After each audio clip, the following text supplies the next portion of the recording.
Welcome to Samba Samba. Enjoy the video. You start by opening Roblox Studio and the Timelines panel so you can work directly. This saves context switching. Once done, pick the specific timeline clip or track that contains the animation or event you want to inspect. Make sure the playhead is positioned where you expect the workset to be captured because Timelines reads the current state. This determines which instances and properties form the workset. Don't skip docking the window. Visual continuity helps you avoid selecting the wrong clip.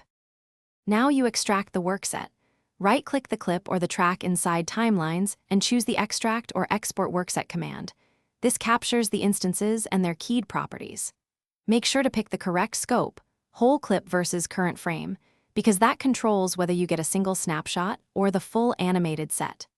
Once exported, place it in a named folder or use a consistent naming pattern so you can reapply or tweak it later. Organization prevents accidental overwrites and speeds iteration. Finally, import the workset where you need it and align it to the correct frame and timelines so animations and keyed properties match expectations. Play the timeline and watch for issues.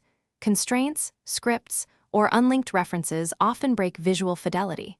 Fix those by relinking or adjusting properties.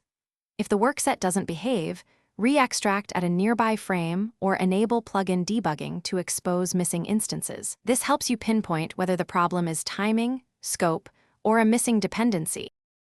Thanks for watching. Consider subscribing if we helped you.